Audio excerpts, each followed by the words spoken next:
प्रधानमंत्री नरेंद्र मोदी जी ने कहा कि अगर कोई भ्रष्टाचार का पैसा ईडी के पास आता है, मनी लॉन्ड्रिंग का पैसा ईडी के पास आता है, तो वो कोई ना कोई तरीका ढूंढेंगे इस भ्रष्टाचार के पैसे को और इस मनी लॉन्ड्रिंग के पैसे को देश के गरीबों में बांटने का। उन्होंने कहा कि अगर मैं फिर से प्रधानमंत्री बनता हूं तो मैं कोई ना कोई कानूनी रास्ता इसका निकालूंगा। मैं आज प्रधानमंत्री नरेंद्र मोदी जी से कहना चाहती हूं, ईडी के रेड के बाद मनी लॉन्ड्रिंग के अक्यूज्ड कंपनियों का सबसे ज्यादा पैसा भारतीय जनता पार्टी के पास चंदे के रूप में आया है, इलेक्टोरल बॉन्ड्स के रूप में आया है।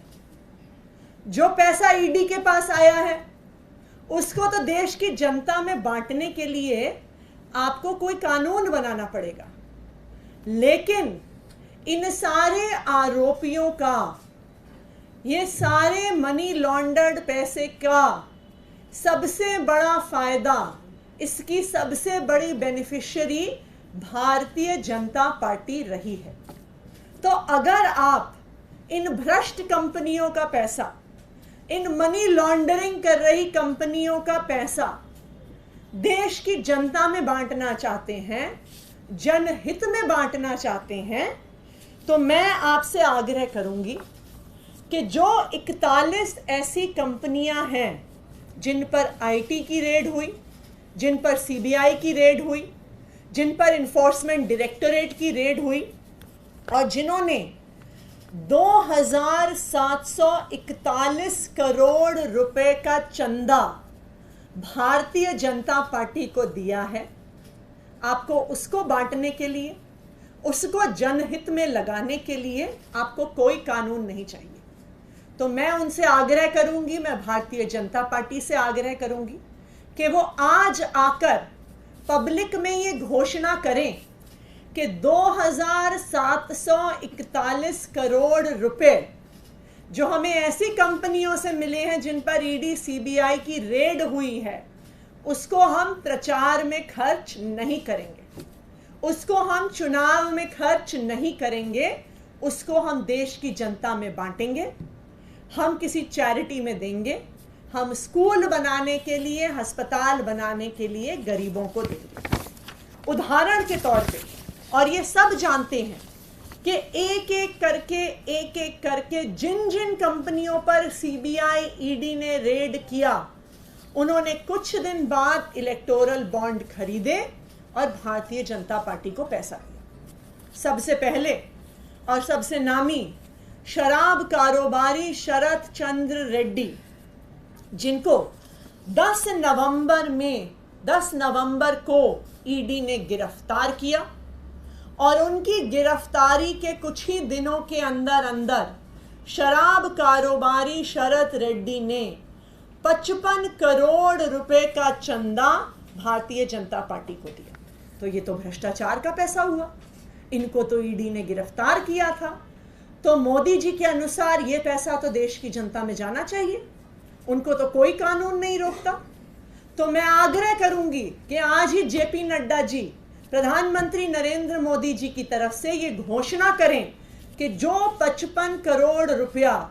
शराब कारोबारी शरत चंद्र रेड्डी से भारतीय जनता पार्टी को मिला है, उनकी ईडी के गिरफ्तारी द्वारा भारतीय जनता पार्टी आज डिक्लेयर करे कि वो इस भ्रष्टाचार के पैसे को चुनाव में नहीं इस्तेमाल करेगी।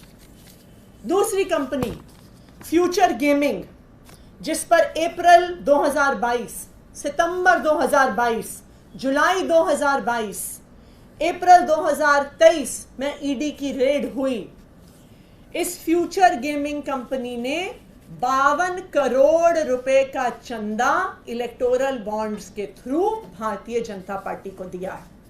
तो मैं चाहूंगी कि आज भारतीय जनता पार्टी घोषणा करे कि ये जो 52 करोड़ रुपए भ्रष्टाचार का, जो 52 करोड़ रुपए मनी लॉन्ड्रिंग का भारतीय जनता पार्टी के पास आया है, वो उसे चुनाव प्रचार में नहीं खर्च करेंगे, वो उसे देश की जनता के बीच बांटेंगे।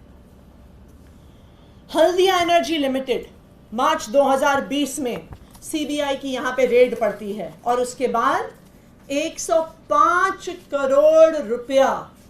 हल्दिया एनर्जी द्वारा भारतीय जनता पार्टी को दिया जाता है। तो मैं भारतीय जनता पार्टी से आग्रह करूंगी कि आज घोषणा करे कि 105 करोड़ रुपया भ्रष्टाचार का जो उनके पास आया है वो अपने चुनाव प्रचार में नहीं खर्च करेंगे, वो गरीबों में बांटेंगे। इसी तरह से ये कंपनियों की लिस्ट इतनी लंबी है, चाहे इसमें Future Gaming, Mega Engineering, Haldia Energy, Kalpataru Projects, Chennai Greenwoods, Vedanta Limited, Hetero Group, Navayuga Engineering, Doctor Reddy's, Micro Lab, Hero Motor Corp, बहुत लंबी ऐसी लिस्ट है उन कंपनियों की जहां पर आईटी के छापे पड़े, सीबीआई के छापे पड़े,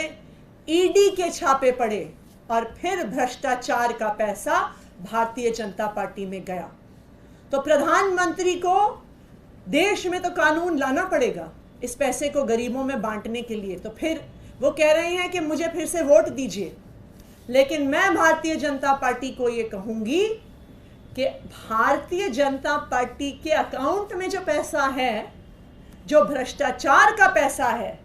उसको गरीबों को देने से आपको कोई नहीं रोक रहा। आज आप घोषणा करिए कि भ्रष्टाचार का पैसा भारतीय जनता पार्टी द्वारा चुनाव में नहीं इस्तेमाल होगा और उस पैसे को हम देश के गरीबों में बांटेंगे। Thank you.